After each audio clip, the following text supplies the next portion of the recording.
अस्सलामुअलैकुम फ्रेंड्स, मेरा नाम है ज़हब और आप देख रहे हैं ज़ोहाब टीवी। हम मालूम है तेरे बाप को मत सिखा चल।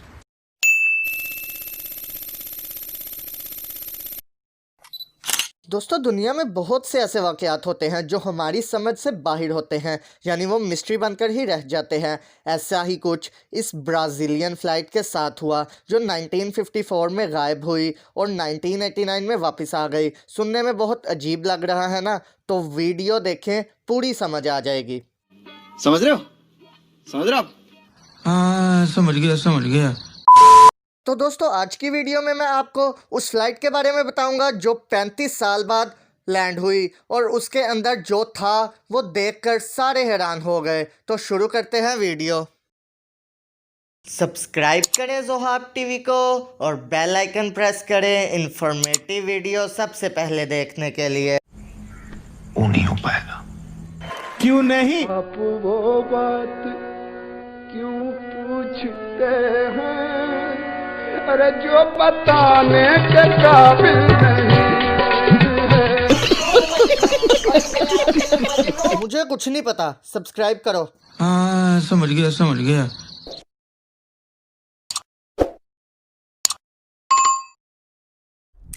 आप ठीक है।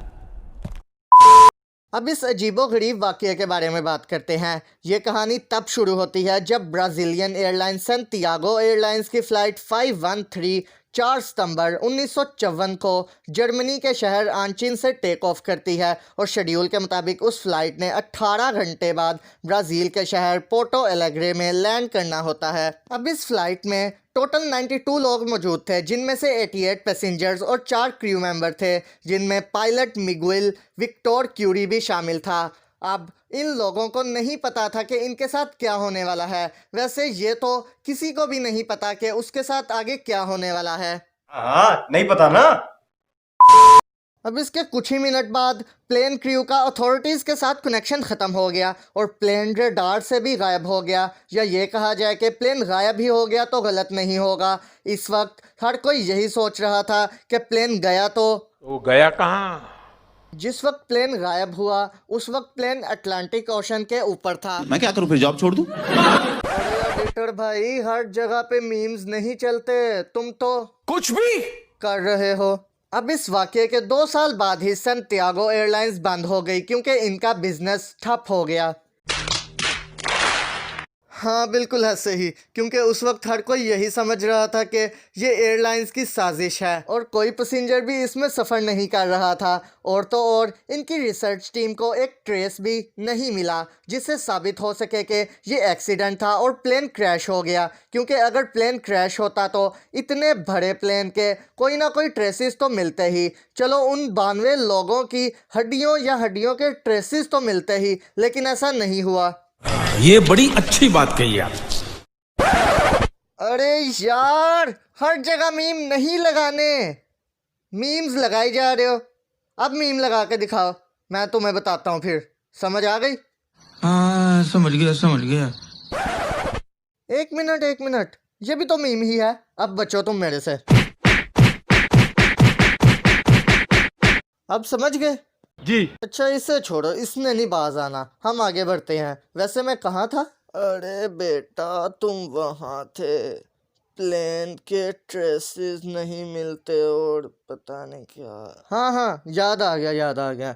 इसी तरह 35 साल गुजर गए और 12 अक्टूबर 1989 आ गया और अब पोर्टो एलेग्रे एयरपोर्ट पर वो हुआ जिसकी किसी को तवक्को भी नहीं थी।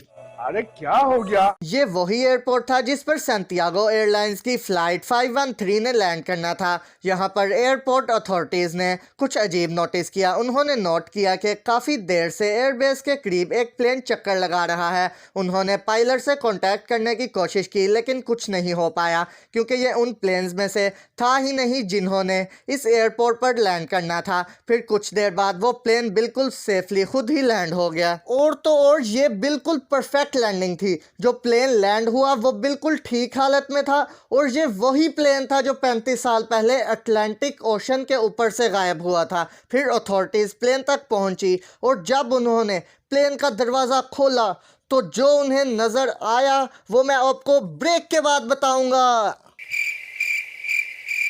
कैसा लगा मेरा मजाक? मस्ती कर रहे हैं, बाद आ जा, तू बड़ी राम मौत मना है। अथॉरिटीज को प्लेन में 92 लोगों के ढांचे मिले। अजीब बात यह थी कि लोगों के ढांचे सीट्स के साथ जुड़े हुए थे, यानी उन्होंने सीट बेल्ट्स बांधी हुई थी। और जब वो लोग कॉकपिट डोर से एंटर हुए तो उन्होंने देखा कि पायलट का भी ढांचा ही पड़ा हुआ था। इस वक्त सबके दिमाग चकरा गए, जैसे आपको कुछ समझ नहीं आ रही कि ये क्या हुआ और कैसे हुआ। यहाँ पर बहुत से सवाल उठते हैं, जैसा कि ये प्लेन 35 साल तक कहाँ था और ये प्लेन क्रैश भी हो गया, सब मर भी गए, तो प्लेन पर कोई स्क्रैच तक भी क्यों नहीं आया? और 35 साल तक अगर प्लेन उड़ता भी रहा तो फ्यूल कहाँ से आया? अब आप शायद मेरे बारे में ये सोच रहे होंगे। नहीं। अगर ये नहीं सोच रहे थे तो ये तो ज़रूर सोच रहे होंगे। यहाँ कुछ तो गड़बड़ है, जरूर कोई ना कोई गड़बड़। अब मेरे जहन में भी बहुत से सवाल थे, तो मैंने रिसर्च की तो पता चला कि ये कहानी सच और झूठ का मिक्सचर हो सकती है और इसके बहुत से रीजंस हैं। पहला तो ये कि इस न्यूज़ के बारे में सबसे पहले दुनिया को वीकली वर्ल्ड न्यूज़ ने 1989 में बताया और ये न्यूज़पेपर झूठी कहानियाँ छापने में मशहूर थी। इस न्यूज़ से 4 साल पहले भी वीकली वर्ल्ड न्यूज़ ने ऐसी ही कहानी पब्लिश की थी जो कि सरासर झूठी थी। अब ये न्यूज़ कम्प्लीटली झूठ नहीं थी तो दुनिया ने इसे कम्प्लीटली सच समझना शुरू कर दिया, जबकि मेरे ख्याल में तो ये सच और झूठ का मिक्सचर ही था। यानी हो सकता है कि प्लेन गायब हो गया हो और क्रैश होकर समंदर में गिर गया हो, जिसकी वजह से इसका एक भी ट्रेस नहीं मिला, जो कि कहीं ना कहीं पॉसिबल भी है। लेकिन हो सकता है कि प्लेन का फिर से वापस आना मन घड़त हो। इस बारे में आप क्या कहते हैं, कमेंट्स में ज़रूर बताएं।